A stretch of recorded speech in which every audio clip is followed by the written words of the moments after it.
So, good afternoon, Mr. Tondo.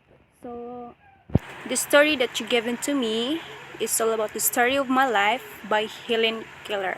So, we all know that Helen Keller is the most memorable woman in the history because despite of her being blind as well as deaf, she is able to communicate and devoted to help others. And she is um, she is she has determination and spirit to help others more than more than people what they are expected. So the story of my life by Helen Keller was an autobiography. So when we tackle about autobiography, this is a person's life, person's experience, or the person's account. So mao ni siya ang ug unsay kinabuhi niya mo ni ang sa autobiography. Okay, so let's tackle about the story of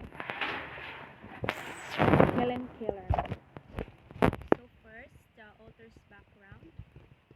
Helen Adams Keller, June 27, 1880 to June 1, 1968, was an American author, disability rights advocate, political activist, and lecturer born in West Tuscumbia, Alabama. She lost her sight and hearing after a bout of illness at the age of 19 months. So Helen Keller was born normal. So when when she was 6 months old, she is trying to speak. On the other hand, when she was 1 year old, she is trying to walk. Until on the 19 months, she developed that she has an illness, which is losing ability to see, to hear, and to speak. And she then communicated primarily using home signs until the age of 7, when she met her first teacher and lifelong companion, which is Anne Sullivan. So Anne Sullivan was her first teacher who taught her language, including reading and writing. So Sullivan's first lesson involved spelling words on Keller's hand to show her names of the objects around her. She also learned how to speak and to understand other people's speech using the Tadoma method. So Tadoma method gani kay kani siyang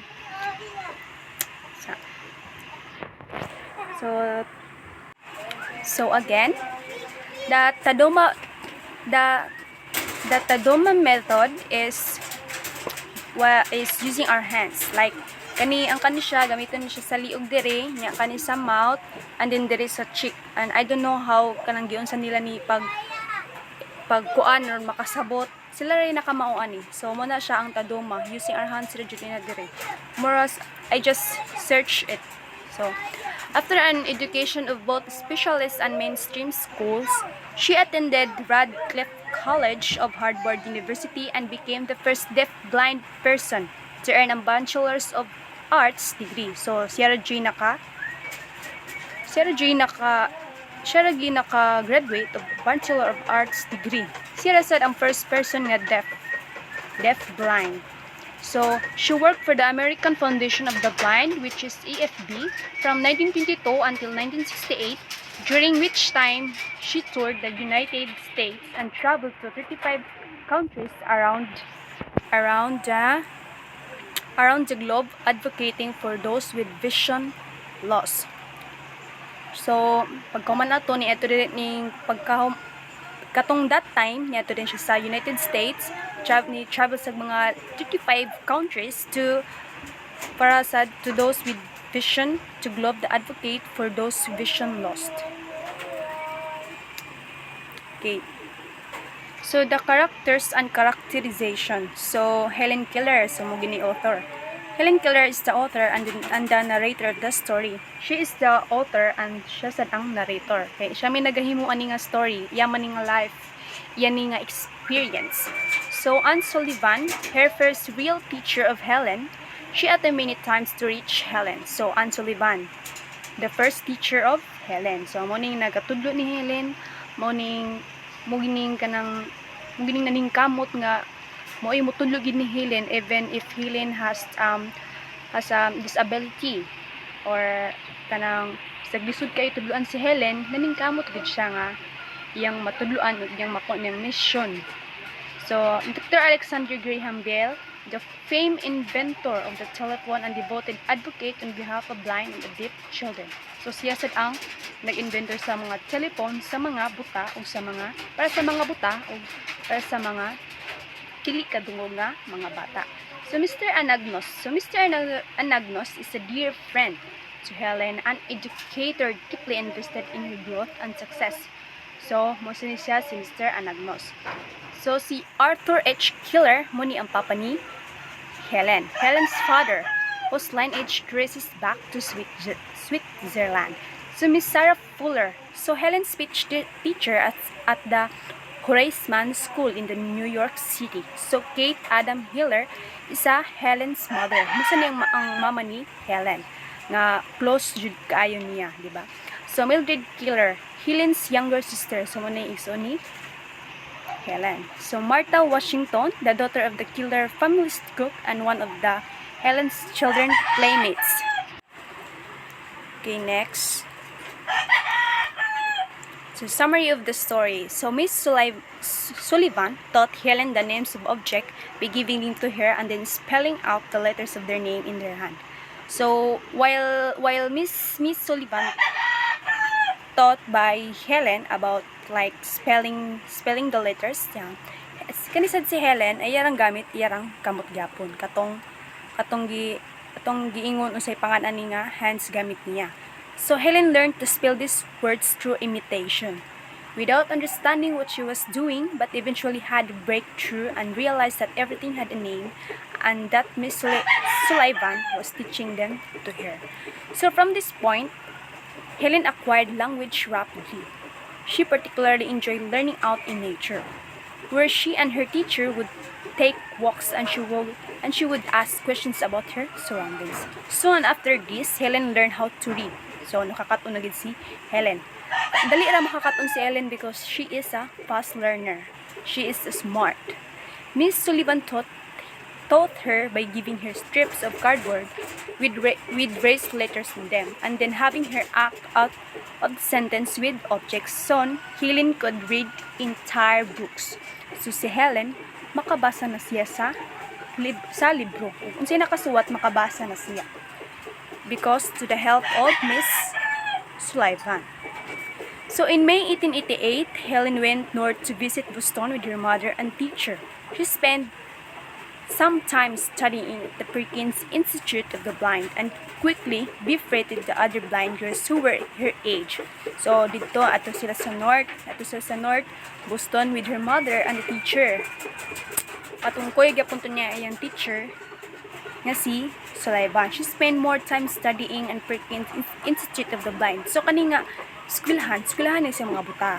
Until nga nakakita siya sa mga amiga nga parera sa niya kaidara. So, they spent a vacation abroad here in Cape Cod wherein Helen experienced the ocean for the first time. Following this, we spent nearly every winter up north. So, once she had learned to read, Helen was determined next to learn how to speak. Her teacher and many others believed that it would be impossible for her to ever speak normally. But she resolved to reach that point. So, digid kagato ang uban nga makasultigid siya. Okay? Sa iya magun sitwasyon. Diba? So, Miss Sullivan took her to Horaceman School in 1890 to begin learning with Miss Sarah Fuller, and Helen learned by feeling the position of Miss Fuller's lips and tongue when she spoke. Oh, kanang ni speak na siya. The moment she spoke her first words, it is warm. Una inyang first word nga nalitok, it is warm. What's a powerful memory for her? She was thrilled that she might be able to speak to her family and friend at last. The winter of 1892 was a troubling time for Helen, seemingly inspired by the beautiful fall foliage around her. She wrote a story called The Frost King. So, nana siya nasuwat. Mo ni siyang the title The Frost King and sent it up to her teacher at the Perkins Institute as a gift. So, nana siya nasuwat ka ng story. And then, iyan tatong isend sa iyang teacher ngadto sa katong ilang eskwelahan as a gift. And soon came out the Helen's story was quite like another in the published book called The Frost Fairies. So, nana siya say na published na book. And then Helen had been read the original story as a child, so ingrained in her mind that she'd unwittingly plagiarized. Then, when she wrote her own story, the tended Helen's relationship with her Perkins Institute teacher, Mr. Anagnos, and made her distrust her own mind and the originality of her thoughts for a long time. So, nagtuo sila nga kinupya lang. Pinagtuo sila nga diligid si Helen may naghimo ato. Si Helen G naghimo ato, di ba? Di lang gid sila mo tuo. Kay kisa gyud magtuo nga makahimo ang imong ana, di ba? Na ay kuan, na disability, na kuan. Na siya kuan, kanang di siya kadungog, di siya kasulti, no? So si Mr. Anagnos tigid mo tuo niya. Then in 1894, Helen attended the Wright Humanson School of the Deaf in New York City. So dito na siya sa school sa mga dili kadungog. Began studying formal subject. So nag-study siya nga to. Subject niya kay history, Latin, French, ug German and arithmetic. So Helen uses the final chapters of her memoir to discuss certain things that particularly important to her, like her loves of books. So she loved books. She loved reading books, her favorite pastimes, and the friends she made who shaped her life. So, and the friends that she made who shaped her life. Diba? So, settings and plot. So, the settings on this is Helen Keller's story began in the Escombia. Settings, diba? Ug asa gid na kuan. Ug asa gyud. Ug lugar ni siya, nag-specific ni siya sa lugar ha. A small town in northern Alabama in 1880. Her family house was called Ivy Green, and she particularly loved the garden and land surrounding the house. After a childhood illness made her blind and deaf. Diba? Helen often explored the garden by sight and found solace in nature. So next is The Story of My Life. It's an autobiography by activist Helen Keller. So muna na siya atong plot, diba? In which she recounts an early experience in education. An illness left Keller deaf and blind at 19 months. So, nasugod gid siya kuan, di na siya kakita, di na siya kadungog katong 19 months pa lamang siya, diba? And she was unable to communicate. So, di siya katarong istorya, di siya ka istorya. Until her first teacher, hantod nga nabot yung teacher nga si Miss Anne Sullivan, nga mo'y nagtudlo niya, mo'y naningkamog tudlo niya, na mao say nagtudlo niya to show her how to use manual alphabet. So mo sa itong nagtudlo niya sa mga alpabeta, diba? So atong conflict diri, akong gisuwat diri kay man versus self. So let me read it first and then explain after. So Helen Keller lost her sight, hearing when she was almost 2 years old. She had what doctors called acute congestion of the stomach and brain. They thought that Helen might not live. She did live, but the sickness caused her to become deaf and blind. So, akong gikuan diri sa conflict kay man versus self. Kay ang iya sa kontra kay iya sa kaugalingon kay because of her kuan namugod siya disability nga di siya kadungog, di siya kakita, di siya ka-communicate. So, ang iya lang kaugalingon ng iyang problema. But kuan sad when she was almost 2 years old, so nagkasakit gid siya to.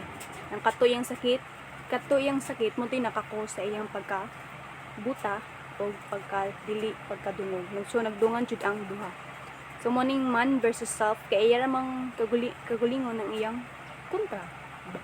So man versus nature. So Helen feels at home when she is out in nature more than anywhere else. In the outdoors, she does not need sight of hearing to understand what is around her. She can feel the power of surroundings through touch and smell, and does not have to rely on the verbal communication. Helen's learned many of her lessons through interactions with nature, and each time she encounters a part of it. So ako sa gibutang ang man versus nature because dili ka kakita sa imong palibot, no? Wa kay makita bisag mga tao. Di ka makailas mga tao. Di ka makailas mga tao kay di ka man makakita. Makailas ka sa mga tao kung makadungog ka sa ilang istorya. So man versus nature kay di makakita sa nature no, di ba? So ang imo lang kay ang mga surroundings makahikap ra ka sa mga surroundings, makasmell ra ka og unsa kuan nila, but dili jud ka makakita, di ba? So lisod gyapon ang iyang kahimtang. So man versus nature akong gibutang sa diri. Okay, next, themes. So first akong gibutang diri kay language. So people without disabilities like Helen often take language for granted. So children who see and hear acquire language by imitation, eventually learn to speak, read, listen, speak, read, and write as a natural progression of their abilities. So language no. So mo gini siya even if kanang dili si Ellen dili gid siya kasulti na siya disability, but they take granted siya to take language, no? Mo gini siya. So perseverance. Helen's success against all odds is a result of many individuals' determination to see her achieve. First, Helen herself possessed strong mental fortitude and continually pushed herself because she strove to rise to the standard of everyone around her and her challenges. So we need to have perseverance also because tanawa sa gibot ni Helen na success gid siya, na achieve gid niya ang iyang nakuha gid niya ang iyang nakuha gid niya kintahay kana nakasulti gid siya, nakahuman siya sa eskwela, di ba? Tungod na sa iyang perseverance, di ba?